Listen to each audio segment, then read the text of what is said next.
দক্ষিণ রায় একটি কালো বাঘের রূপ ধারণ করে, আর বনবিবি সেখানে তার বাহনকে আহ্বান জানান। তারপর তারা একে অপরের উপর ঝাঁপিয়ে পড়তেই, এই তাড়াতাড়ি হাত চালা, সন্ধ্যা নামার আগে এই কাঠগুলো লরিতে বোঝাই করে চালান করতে হবে। তারপর আমাদের জঙ্গলের আরো গভীরে ঢুকতে হবে।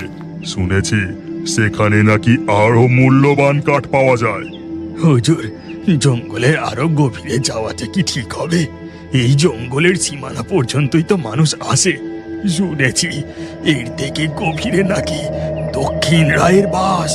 একবার সেখানে যে যায় সে আর বেঁচে ফেরে না। চুপ কর, ওসব পুরনো দিনের আজগুবি কথা। এই রঘু ডাকাতের ভয়ে সুন্দরবনে বাঘে গরুতে এক ঘাটে জল খায়। সেখানে কোনো দক্ষিণ রায় এই রঘু ডাকাতকে দমাতে পারবে না। যা, এখন তোরা জঙ্গলের গভীরে যা।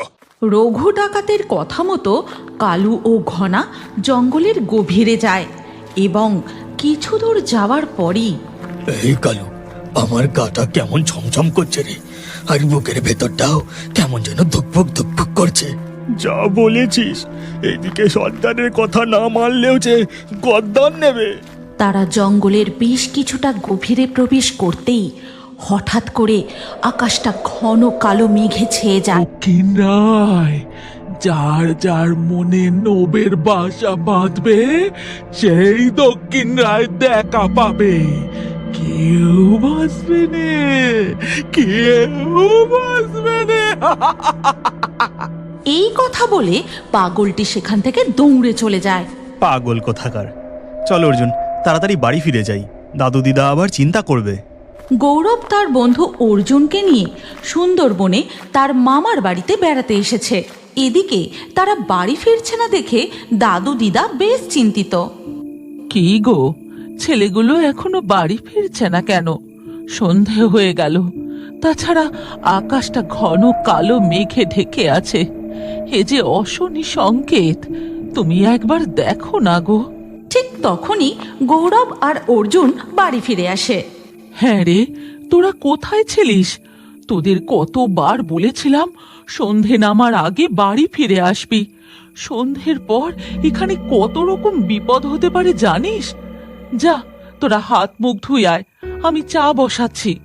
তারপর তাদের জন্য দিদা চা করে নিয়ে আসে এবং চা খেতে খেতে সবাই বেশ জমিয়ে গল্প করতে থাকে। জানো দাদু, আজকে রাস্তা দিয়ে যখন ফিরছিলাম একটা পাগলের সাথে দেখা হয়েছিল। পাগলটা কি সব যেন বকছিল। পাগল? কি বলছিল পাগল?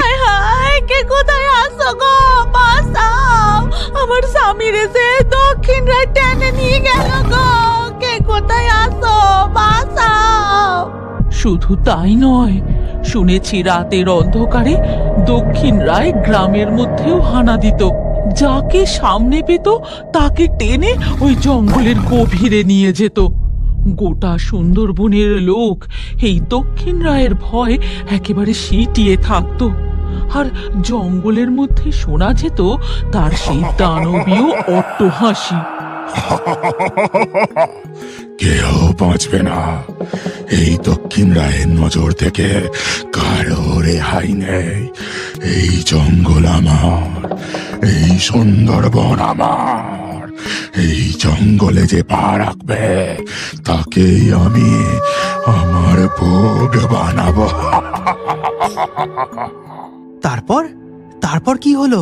দক্ষিণ রায়ের অত্যাচার যখন চরম শিখরে পৌঁছলো, তখনই মত্তে আবির্ভূত হলো এই জঙ্গলের রক্ষা করতে বনবিবি।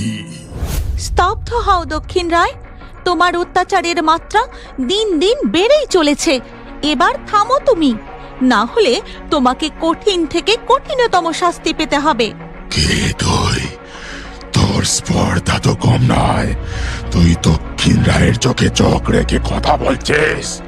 এই জঙ্গল আমার, এই জঙ্গলে শুধু আমার রাজত্ব চলবে। আমি এই জঙ্গলের রক্ষা করতে, প্রকৃতির মাতা আমি।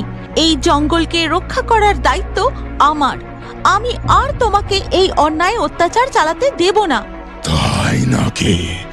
তবে যুদ্ধ কর আমার সাথে। যে জয়ী হবে সেই এই জঙ্গলের অধিকারত্ব পাবে। এই কথা বলে দক্ষিণ রায় একটি কালো বাঘের রূপ ধারণ করে, আর বনবিবি সেখানে তার বাহনকে আহ্বান জানান। তারপর তারা একে অপরের উপর ঝাঁপিয়ে পড়তেই শুরু হয় এক ভয়ানক যুদ্ধ। বেশ কিছুক্ষণ যুদ্ধ চলার পর দক্ষিণ রায় পরাজিত হলেও তাকে সম্পূর্ণরূপে পরাস্ত করা যায় না। শান্ত হও দক্ষিণ রায়, এই জঙ্গল আমাদের সববার। আমি এই জঙ্গলের সীমানা ভাগ করে তা নির্দিষ্ট করে দিলাম। এই জঙ্গলের গভীর অংশে থাকবে তুমি, আর বাকি অংশ আমি রক্ষা করব। যারা এই জঙ্গলে সৎ উদ্দেশ্যে মধু সংগ্রহ করতে ও নদীতে মাছ কাঁকড়া ধরতে আসবে তাদের ওপর তুমি আক্রমণ করবে না, কিন্তু যারা অসৎ উদ্দেশ্য নিয়ে এই জঙ্গলের গহীনে প্রবেশ করবে তাদের তুমি অবশ্যই শাস্তি দিও। তারপর কি হলো? তারপর থেকে সুন্দরবনের জঙ্গলে দক্ষিণ রায় আর বনবিবির দেখা কেউ পেয়েছে? হ্যাঁ, অবশ্যই পেয়েছে। বনবিবি সব সময় জঙ্গলের বাঘ, নদীর কুমির এছাড়া যে কোনো বিপদ আপদ থেকে এই সুন্দরবনবাসীকে রক্ষা করেছে। কিন্তু একবার রাম আর রহিম দুই বন্ধু মিলে নদীতে মাছ ধরতে গিয়ে এই রাম, বেশি লোভ করিস নে, জানিস নে বেশি লোভ করলে তার পরিণতি কি হবে। আরে কিছু হবে না, চুপ কর। ওই কালিন্দির খাড়িতে কেউ যায় না, তাই সেখানে বড় বড় মাছ পাওয়া যাবে। বাজারে বিক্রি করে বেশ মোটা টাকা লাভ করা যাবে রে। কেউ যায় না, তার কারণ ওখানে যাওয়া আমাদের নিষেধ। ও যে দক্ষিণ রায়ের সীমানার মধ্যে পড়ে রে। তুই থাম, এবার আর এগোস নে। কিন্তু রাম রহিমের কোনো কথা শোনে না। সে নৌকা নিয়ে জঙ্গলের গভীরে এগিয়ে যায় এবং কিছু দূর যাওয়ার পরেই হঠাৎ তাদের নৌকাটা কেমন যেন দুলে ওঠে। কি হলো? নৌকাটা এমন দুলে উঠলো কেন? ও কিছু না রে, মনে হয় নদীর স্রোতের কারণে। ঠিক তখনই আকাশটা ঘন কালো মেঘে ছেয়ে যায় আর শোনা যায়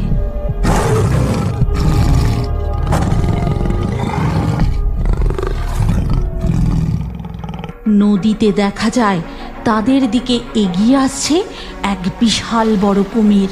তখনই জঙ্গলের গহীন থেকে বেরিয়ে আসে দক্ষিণ রায়। রাম, আমি তোকে বলেছিলাম এদিকে আসিস নে, তুই আমার কোনো কথা শুনলি না। ঠিক তখনই নৌকার দুলুনিতে রাম নদীতে পড়ে যায় এবং মুহূর্তের মধ্যেই তার আর কোনো চিহ্ন খুঁজে পাওয়া যায় না। হে বনবিবি, রক্ষা করুন। বনবিবি রক্ষা করুন, বনবিবি রক্ষা করুন আমাদের। চোখ বুজে এক মনে বনবিবিকে ডাকতে শুরু করে। তখনই তার সামনে প্রকট হন জঙ্গলের রক্ষাকর্ত্রী বনবিবি, এবং সাথে সাথেই সেই বাঘটি আবার জঙ্গলের মধ্যে চলে যায়।